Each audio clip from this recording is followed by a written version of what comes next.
called this press conference to announce two more lawsuits that will be filed against Andy Hughes. I'll be filing per se.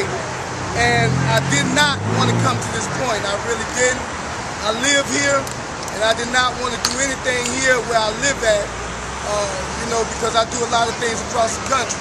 However, after numerous times, me, Commissioner Curtis Harvey, along with others, Reverend Jones, we thank God, and I humbly thank God for the president of IMALC, Reverend Dillard being here, along with other ministers and all. And we just was asking for permission to go in and minister to our members. Even if you don't give us access to the others, then we should have access to our own members according to the Alabama Constitution, 1901 Constitution, and the Amendment 622 of the Religious Freedom Amendment Act. And so we'll be filing these lawsuits. I have tried numerous times to talk to the sheriff upon this point, to no avail. We have also learned throughout the last year, and me doing this investigation, that the Sheriff's Department has denied over 15 different people that have asked them for me to come down and be their pastor. They have received requests back, some of them stating that I'm not of their religion. And if they're Christians, I'm a Christian. I have two doctrines, a doctrine of theology and a doctrine of divinity. So I don't know where that came from. And also, some of them have been told that they cannot get a pastor on their visitation list until next January, or a time that they have set.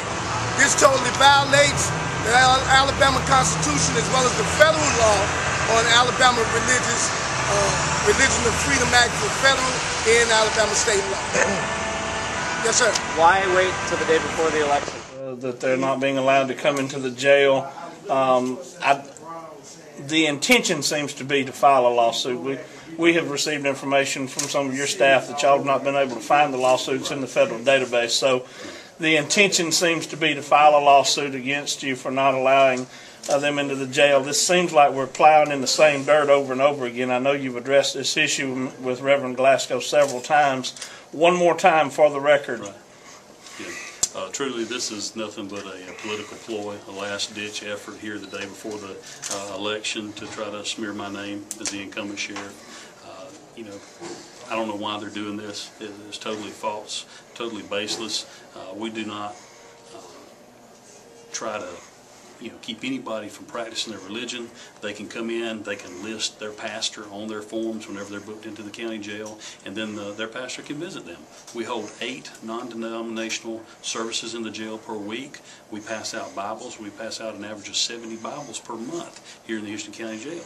So we're doing what we're supposed to do. We want inmates to have religious programs here. We want someone to change their life if at all possible, because then they can go back to having a better family life. They can get out of jail and they're not a repeat offender, and maybe put them on the right track. I mean, that's what we want here in the jail. So we're not cutting anybody out of this whatsoever. But I just consider this a last ditch political ploy. There's been a lot of negative stuff put out on me in the last week or so, and that's all it is. But it's one of those things that you have to rebut. We want to rebut it with the truth, and we'd be glad to let you talk to some of these volunteer chaplains, these pastors that come into the jail on a weekly basis and hold services here. So none of them have had any problems. I don't think anybody else has had any problems. And if people want to list a certain pastor as their clergy, they have the opportunity to do so. But we're not just going to let someone come into jail and visit just because they show up and say they want to visit an inmate and they're a pastor. They have to be listed. We wouldn't want an inmate. We're violating the inmate's rights if we let just anybody come in and visit them that they don't want to visit. So they're welcome to list their pastors or clergy. No problem.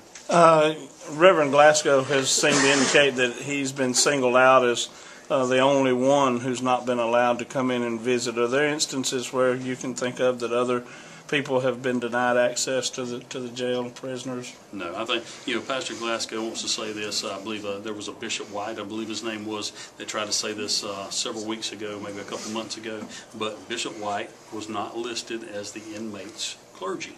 So we weren't just going to let that person come into the jail and visit arbitrarily any of our prisoners. So I don't put a lot of stock in what they're saying.